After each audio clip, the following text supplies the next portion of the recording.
Hello students, welcome to today's class. My name is Nishant and आज की इस video में हम डिस्कस करने वाले C language data input and output. तो अगर आप इस चैनल पर नए हैं कृपया चैनल को like, subscribe, bell icon press करना ना भूलें। चलिए वीडियो को करते हैं start. In the previous video we will discuss about C data types, how to write C programs. लेकिन हमने प्रीवियस वीडियो में ये देखा था कि कैसे हम प्रोग्राम को सिर्फ लिखते हैं, उसको हम यहाँ पे कोई भी एक इनपुट नहीं दे सकते, लेकिन यहाँ पे हम एक इनपुट देने के लिए यूज करेंगे। तो अगर आपने वो वीडियो अभी तक नहीं देखा है, लिंक डिस्क्रिप्शन में है, जाकर वीडियो को जरूर देखें। चलिए आज का टॉपिक है हमारा C language input and output. Clear? तो देखिए, इनपुट एंड आउटपुट के भी तीन प्रोसेस होते हैं मेनली। पहला प्रोसेस है कि कंप्यूटर क्या करता है, जो भी आपने डेटा दिया है उसको वो रीड करेगा। सेकेंड प्रोसेसिंग का काम है उसका, यानी जो भी आपने डेटा प्रोवाइड कर दिया, यानी सोर्स कोड को आपने दिया, वो क्या करता है उसको प्रोसेस करता है, उसके बाद क्या देगा आपको, एक रिजल्ट देता है। रिजल्ट को कहते हैं हम लोग राइटिंग डेटा, यानी यहाँ पे डेटा को राइट करके हमें डिस्प्ले पे शो करता है। क्लियर? नेक्स्ट आपका majority of the program takes data as input, यानी जो भी आप डेटा प्रोवाइड करते हैं उसको इनपुट मानता है। देन आफ्टर प्रोसेसिंग, उसके बाद क्या करता है, उसको प्रोसेस करता है। Then the process data is being displayed which is called information. जो भी आपको डिस्प्ले पे देन शो करता है यानी राइट कर देता है, उसी को हम लोग यहाँ पे कहते हैं information. Clear? In C programming you can use scanf. यहाँ पे हम स्कैन एफ का यूज करेंगे वैल्यू स्टोर करने के लिए, एंड प्रिंट एफ का मेनली यूज करते हैं हम प्रिंट करने के लिए। तो प्री डिफाइंड फंक्शन है आपके ये, जिसका हम काम क्या है, रीड करना और प्रिंट करना कोई भी डेटा जो भी आपने प्रिंट के अंदर लिखा है। क्लियर? चलिए नेक्स्ट एक प्रोग्राम लिख कर देखते हैं क्या है प्रोग्राम। प्रोग्राम है आपका write program sum of two number. Previous video में भी हमने सम ऑफ टू नंबर किया था, लेकिन वहाँ पे क्या था, एक वहाँ पे हम पहले ही वैल्यू असाइन कर रहे थे, लेकिन यहाँ पे हमसे वो पूछेगा, मीन्स कंप्यूटर हमसे बार बार पूछेगा कि आप एक वैल्यू दीजिए ए पे, फिर पूछेगा बी का एक वैल्यू दीजिए। ठीक है? लेकिन वहाँ पे क्या था, हम लोग पहले ही वैल्यू दे रहे थे। तो देखिए ये प्रोग्राम है आपका। सबसे पहला आपका has include S T D है। चलिए इसको मैं रन करके ही दिखाता हूँ आपको।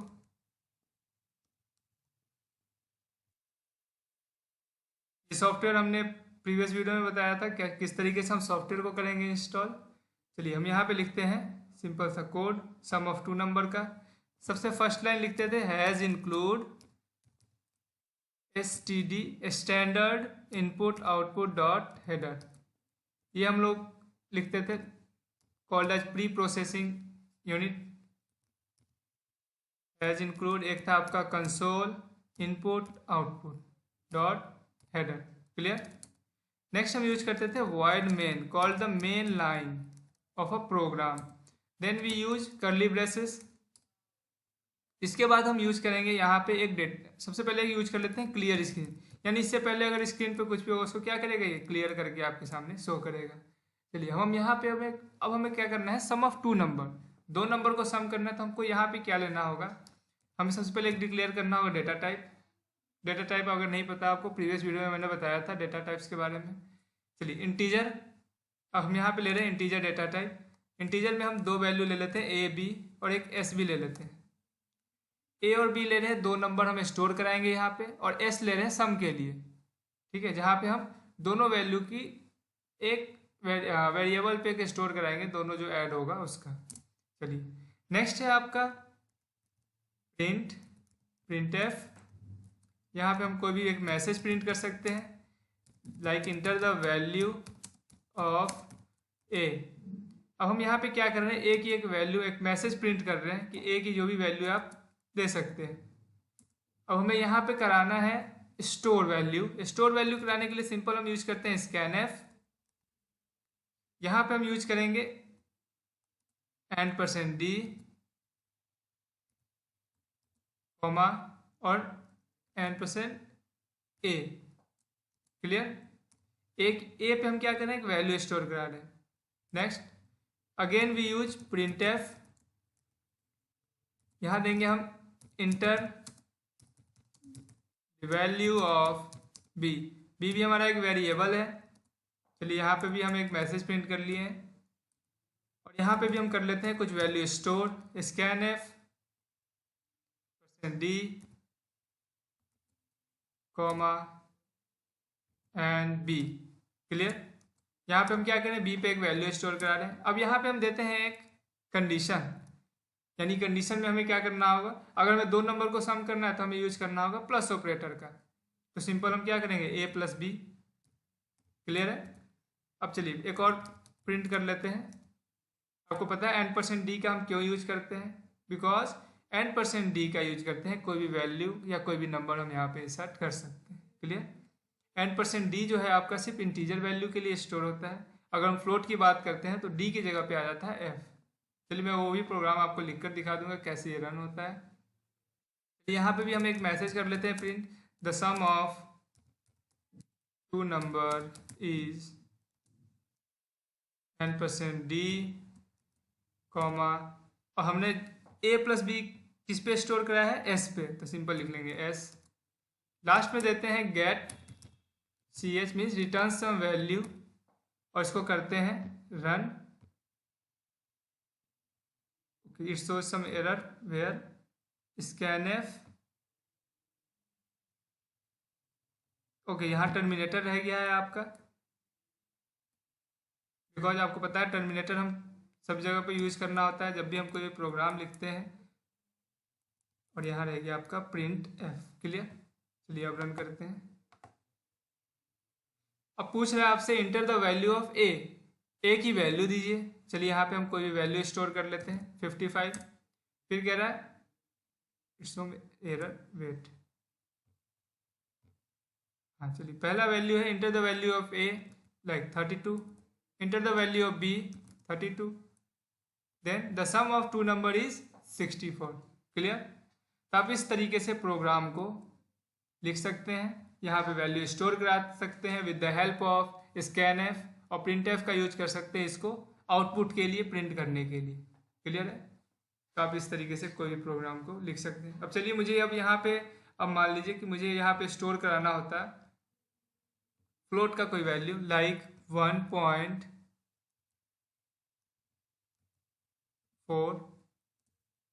तो ये क्या हो रहा है, निगेटिव शो कर रहा है, यानी यहाँ पे बी पे हम वैल्यू स्टोर क्यों नहीं हो रहा है, बिकॉज अभी हमने डेटा टाइप क्या दिया है, इंटीजर टाइप दिया हुआ है, और यूज कर रहे हैं फ्लोट का। हमें क्या करना होगा, यहाँ पे इंटीजर को चेंज करना होगा, इसमें फ्लोट में, यानी जो भी हम वैल्यू स्टोर होगा वो किस में आएगा, फ्लोट में। क्लियर है। चलिए नेक्स्ट है आपका मैनेजिंग इनपुट आउटपुट। मीन्स यहाँ पे हम मैनेज करते हैं, IO का मतलब होता है input and O for output. Operations are useful for a program to interact with users. Means इसका हम यूज करते हैं किसी भी प्रोग्राम के यूजर से इंटरेक्ट करने के लिए, कोई भी यूजफुल इंफॉर्मेशन के लिए। नेक्स्ट है आपका stdlib, ये सब है आपके library, standard LIB for library. Clear. ये हम यूज करते हैं इनपुट आउटपुट ऑपरेशन के लिए। ये आपके लाइब्रेरी फंक्शन का हम मेनली यहाँ पे यूज करते हैं, जो कि टॉप पे आप देखते हैं as include stdio.h। Clear. Next है आपका while dealing with input output operation in C, two important stream plays their role. जब भी हम इनपुट आउटपुट ऑपरेशन करते हैं सी में, तो दो तरह के इंपॉर्टेंट रोल होते हैं। यहाँ पे देखिए कौन कौन सा है। फर्स्ट है आपका स्टैंडर्ड इनपुट, यानी हम कोई भी एक इनपुट देते हैं जिसके लिए यूज होता है stdin। सेकेंड है standard output, that one is use for stdout, standard output. Clear. इन्हीं दोनों को मिक्स करके हमने बनाया हुआ है एक stdi। अब देखिए stdin का सबसे पहले देख लेते हैं क्या यूज है। stdin means standard input is used for taking input from device such as keyboard, यानी हम कीबोर्ड की हेल्प से कोई भी सोर्स कोड लिखते हैं, ठीक है, वो सब चले जाते हैं आपके स्टैंडर्ड इनपुट में। क्लियर। नेक्स्ट है आपका standard output, that one is used for stdout, is used for giving output to a device such as monitor, यानी जैसे आपका मॉनिटर कोई भी एक स्क्रीन शो करता है, चाहे हमने कोई भी प्रोग्राम लिखा है, उसका आउटपुट जो मिलता है, ये आपके चले जाते हैं स्टैंडर्ड आउटपुट में। नेक्स्ट है आपका फॉर यूजिंग, अब हमें इसको लिखने के लिए हम यूज कर लेते हैं हेडर फाइल के लिए std standard, I for input and O for output, यानी इन दोनों को मिक्स करके हमने एक बनाया हुआ है stdio। क्लियर। और .h लगाते हैं हेडर फाइल के लिए किसी भी प्रोग्राम में। वैसे ही आपका सेकेंड लाइन में हम यूज करते हैं कंसोल इनपुट एंड आउटपुट। ठीक है, ये सब आपके हैं हेडर्स फाइल्स जो कि आपके आते हैं स्टैंडर्ड लाइब्रेरी में, सी लाइब्रेरी के में। क्लियर। चलिए नेक्स्ट है आपका C format specifiers. C format specifier क्या होता है, देखिए, it is defined as the operator which are used in association with printf function for printing the data that is referred by an object or any variable। means format specifier में जो भी आप printf के अंदर function या फिर जो भी आप मैसेज देते हैं वो सिंपली क्या करता है, वो प्रिंट करके आपको शो कर देता है। जब भी हम कोई भी वैल्यू स्टोर करते हैं किसी भी वेरिएबल में तो क्या उसी तरीके से आपका प्रिंट कर देता है। लाइक आपने मान लीजिए ए पे कोई भी वैल्यू स्टोर कराया, दैट वन इज 14, और आप चाहते हैं प्रिंट करना ए की वैल्यू, तो क्या आप इस तरीके से तो नहीं लिखते ना, प्रिंट एफ ब्रैकेट ए। आपको क्या यूज करना पड़ता है, n%d। You can retrieve the data that are stored in the variable and can print them on to the console screen. यहाँ पे आपको कंसोल स्क्रीन पे आना होता है, इसलिए हम वहाँ पे ऊपर में लिखते हैं हेडर फाइल में console input output by implementing this format specifier in a print F function. Print F के अंदर आ जाता है, जो कि हम परसेंटेज ऑपरेटर का यूज करते हैं। यहाँ पे सबके लिए अलग अलग है, इंटीजर के लिए अलग है, फ्लोट के लिए अलग है, और जितने भी आपके डेटा टाइप है सबके लिए अलग अलग होते हैं। लाइक इंटीजर के लिए n%d हो गया, फ्लोट के लिए n%f यानी %f। क्लियर। तो सबके लिए एक स्पेशल कैरेक्टर फॉलो किया जाता है जो कि हमारे कंप्यूटर में सेव होते हैं। जैसे इंटीजर पे एक वैल्यू स्टोर कराया हुआ है, जैसे हमने 15, तो फिर उस 15 को प्रिंट करने के लिए हम यूज करना पड़ता है %d, जो कि आपका डबल कोट्स के अंदर आता है। क्लियर। चलिए फॉर्मेट स्पेसिफायर में कौन कौन से होते हैं, देखिए। फॉर्मेट स्पेसिफायर में सबसे पहले है %d, means integer format specifier. Integer का मतलब है जो भी आप नंबर प्रिंट करते हैं। प्रीवियस वीडियो में हमने डेटा टाइप्स के बारे में पढ़ा था। डेटा टाइप्स में सबसे पहले था आपका इंटीजर। इंटीजर क्या करता है, 1 2 3 4 जो भी आपके नंबर हैं उसको ये प्रिंट करने के लिए यूज होता है n%d का। क्लियर। नेक्स्ट है आपका %f। %f किसके लिए यूज होता है, फ्लोट फॉर्मेट स्पेसिफायर। फ्लोट का मतलब हो गया डेसिमल वैल्यू, डेसिमल में हो सकता है 1.4 2.8, ये सब आपके वैल्यू आ जाते हैं फ्लोट में। नेक्स्ट है आपका कैरेक्टर फॉर्मेट स्पेसिफायर। कैरेक्टर का मतलब है जितने भी आप कैरेक्टर देखते हैं ए से लेकर जेड तक में, तो ये सब आपके आते हैं कैरेक्टर में। कैरेक्टर के लिए सिंपल यूज होता है सी, %c। नेक्स्ट है आपका स्ट्रिंग फॉर्मेट स्पेसिफायर। स्ट्रिंग के लिए सिंपल एस यूज होता है, %s। क्लियर। जो भी आप स्ट्रिंग के अंदर हम क्या करते हैं, कोई भी एक नेम इंसर्ट करते हैं। क्लियर। नेक्स्ट है आपका अनसाइंड इंटीजर फॉर्मेट। अब यहाँ पे यूज करते हैं अनसाइंड इंटीजर फॉर्मेट का क्या मतलब, इसके लिए यूज होता है आपका u, %u। नेक्स्ट है आपका %ld कॉल्ड है long integer, l for long, और d हम यूज करते हैं इंटीजर के लिए, तो सिंपल यहाँ पे भी d है। अब लॉन्ग इंटीजर का क्या यूज है, देखिए जैसे मान लीजिए अगर आप इस पे मैक्सिमम वैल्यू स्टोर करते हैं, जैसे अभी हमने एक प्रोग्राम बनाया था जिसमें कि हम क्या करते थे, सम ऑफ 2 नंबर में, हम वहाँ पे वैल्यू जो है एक लिमिट है उसमें कि आप यहीं तक इसमें वैल्यू स्टोर कर सकते हो, उससे ज़्यादा करेंगे तो रन नहीं करता। उस केस में हम यूज करते हैं लॉन्ग इंटीजर फॉर्मेट स्पेसिफायर का, जो जिसके लिए हम यूज करते हैं प्रिंट करने के लिए LD का। क्लियर। चलिए इसको एक एक करके समझते हैं। चलिए सबसे पहले आपका integer %d। %d format specifier implemented for representing integer value, यानी इसका हम यूज करते हैं इंटीजर वैल्यू को रिप्रेजेंट करने के लिए। It is use with printf function. printf function के साथ यूज करते हैं इसका फॉर प्रिंटिंग इंटीजर वैल्यू जो कि स्टोर होते हैं आपके किसी भी वेरिएबल पे।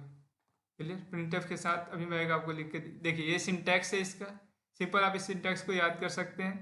printf एंड %d जो कि आपका किसके अंदर है, डबल कोट्स के अंदर है, कॉमा, देन वेरिएबल का नेम, जो भी आपने नेम दिया है उसका नाम आ जाएगा।